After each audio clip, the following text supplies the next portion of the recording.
এই দ্বীনের জন্য, ইসলামের জন্য সাহাবায়ে কেরামের কুরবানি, সাহাবায়ে কেরামের ত্যাগ তিতিক্ষা অপরিসীম। সেই রকমই একজন সাহাবী ছিলেন, তরুণ সাহাবী হযরতে মুসআব ইবনে উমাইর রাদিয়াল্লাহু তাআলা আনহু। শুরুর জীবনটা ছিল ওনার বিলাসিতার মধ্যে, বিলাসিতার মধ্যে ডুবানো ছিল ওনার। দামি দামি সিল্কের কাপড় পরতেন, দামি দামি জুতা পরিধান করতেন, দামি দামি আরবের সবচেয়ে দামি দামি ভালো ভালো ব্র্যান্ডের আতর ব্যবহার করতেন। হযরতে মুসআব ইবনে উমাইর রাদিয়াল্লাহু তাআলা আনহু যদি কোনো রাস্তা দিয়ে হেঁটে যাইতেন, ওই রাস্তার মানুষেরা বুঝে ফেলতো যে এই রাস্তা দিয়ে মুসআব ইবনে উমাইর আসতেছে। মেয়েরা তাকায় থাকতো। আরবের সুদর্শন পুরুষ ছিলেন, তৎকালীন আরবের স্মার্ট পুরুষদের মধ্যে একজন ছিলেন হযরতে মুসআব ইবনে উমাইর রাদিয়াল্লাহু তাআলা। কিন্তু সেই মুসআব ইবনে উমাইর রাদিয়াল্লাহু তাআলা আনহু যখন মুসলমান হয়ে গেলেন, যখন শুনতে পারলেন আরবের মধ্যে একজন মানুষ, একজন ব্যক্তি আল্লাহ তাআলার দিকে, এক আল্লাহর দিকে মানুষদেরকে ডাকতেছে, যখন শুনতে পারলেন আরবের একজন যুবক মানুষদেরকে আখিরাতের সম্পর্কে, আখিরাতের সফলতার দিকে মানুষদেরকে পথ দেখাচ্ছে, হযরতে মুসআব ইবনে উমাইর রাদিয়াল্লাহু তাআলা আনহু দৌড়ে চলে গেলেন নবীজির কাছে। গিয়া নবীজি সাল্লাল্লাহু আলাইহি ওয়াসাল্লামের দারুল আরকামে, যেই মুসআব ইবনে উমাইরের জন্ম থেকে নিয়ে সারাটা জীবন কাটছে অট্টালিকার মধ্যে থেকে, সেই মুসআব নবীজি সাল্লাল্লাহু আলাইহি ওয়াসাল্লামের জন্য, নবীজির সন্তুষ্টির জন্য হযরতে মুসআব ইবনে উমাইর নবীজির কাছে বায়াত গ্রহণ করার জন্য খেজুরের ডালপালা দিয়ে বানানো দারুল আরকামের মধ্যে চলে গেলেন। হযরতে মুসআব ইবনে উমাইর রাদিয়াল্লাহু তাআলা আনহু গিয়ে নবীজির কাছে গিয়ে মুসলমান হয়ে গেলেন। এদিকে বাড়িতে আসতে আসতে বাড়িতে খবর পেয়ে গেল যে মুসআব ইবনে উমাইর রাদিয়াল্লাহু তাআলা আনহু মুসলমান হয়ে গিয়েছেন।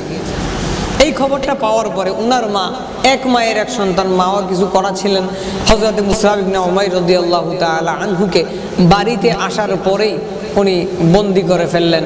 উনার কাছ থেকে উনার পোশাক, কাপড় চোপড় যেগুলো ছিল সেগুলো নিয়ে নিলেন এবং বললেন, মুসআব, তুমি যদি তোমার বিলাসিতার জীবন ফিরে পেতে চাও, তুমি যদি তোমার কাপড় চোপড়, পোশাক ইত্যাদি যদি তুমি ফিরে পেতে চাও, তাহলে তুমি ইসলাম থেকে ফিরে আসো।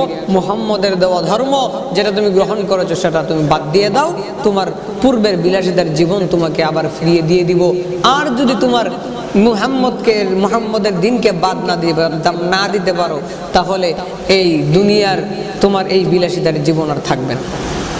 তার মা বলতেছেন, তুমি যদি মুহাম্মদের দিনকে বাদ না দিতে পারো, তাহলে এভাবেই বন্দি অবস্থায় থেকে থেকে খাবার পানীয় না পেয়ে তোমাকে মৃত্যুবরণ করতে হবে।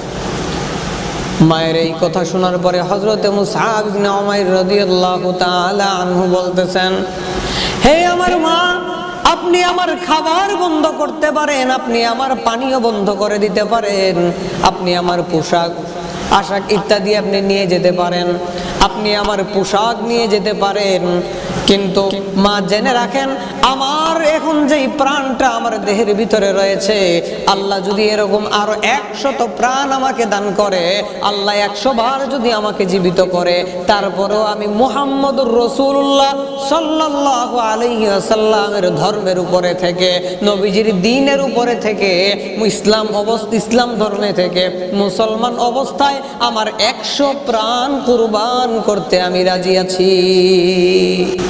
এই মুসআব রাদিয়াল্লাহু তাআলা আনহু, মুসআব ইবনে উমাইর রাদিয়াল্লাহু তাআলা আনহু ইসলাম ধর্ম গ্রহণ করলেন, বাড়ি থেকে চলে আসলেন, বাড়ি ঘর ছেড়ে।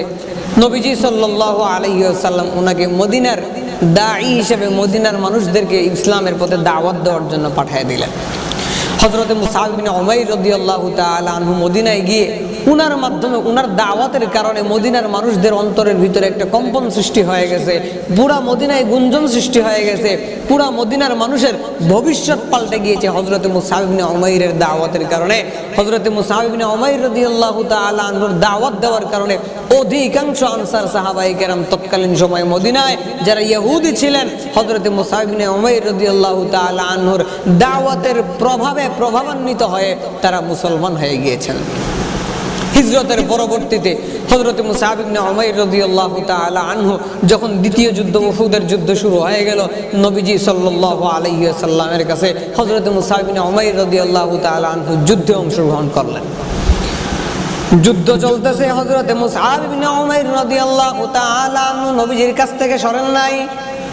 বিশ্ব নবীর হাত থেকে জিহাদের ইসলামের পতাকা, জিহাদের ইসলামের ঝান্ডা ওনার হাতে নিয়ে দাঁড়ায় থাকলেন নবীজির কাছে। হযরত মুসআব ইবনে উমাইর রাদিয়াল্লাহু তাআলা আনহু এক হাতে তলোয়ার আর এক হাতে ইসলামের ঝান্ডা নিয়ে হযরত মুসআব ইবনে উমাইর রাদিয়াল্লাহু তাআলা আনহু যুদ্ধ করতেছেন নবীজির সামনে থেকে, নবীজির পাশে থেকে। হযরত মুসআব ইবনে উমাইরের যেই হাতের মধ্যে ইসলামের পতাকা ছিল, কাফেররা এসে হযরত মুসআব ইবনে উমাইর রাদিয়াল্লাহু তাআলা আনহুর ওই হাতটা কেটে দিল। যেই মাত্র হাতটা কেটে দিয়েছে, হাতের পরোয়া না করে হযরত মুসআব ইবনে উমাইর রাদিয়াল্লাহু তাআলা আনহু আরেক হাত, যে হাতটা ভালো ছিল, ওই হাত দিয়ে আবার ইসলামের পতাকাটা উঁচু করলেন।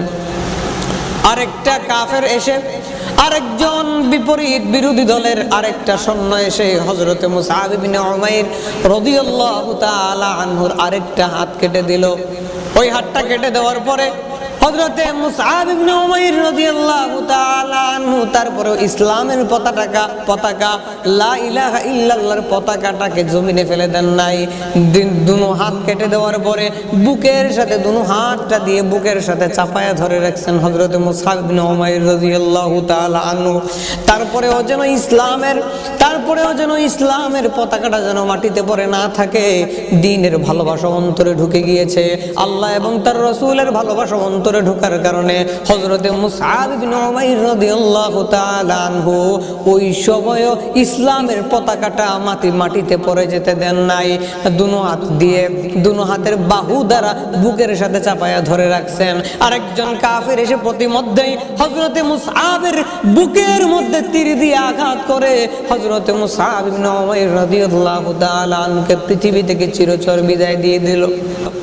হযরত মুসআব ইবনে উমাইর রাদিয়াল্লাহু তাআলা আনহু পৃথিবী থেকে বিদায় হয়ে গেলেন। যখন ওনাকে কাফন দাফন দেওয়া হবে, তখন দেখতেছেন সাহাবায়ে কেরাম উনার শরীরে যেই কাপড়টা রয়েছে, এটা দিয়ে যদি মাথাটা ঢাকা হয় তাহলে পায়ের দিক দিয়ে কাপড় শূন্য হয়ে যায়।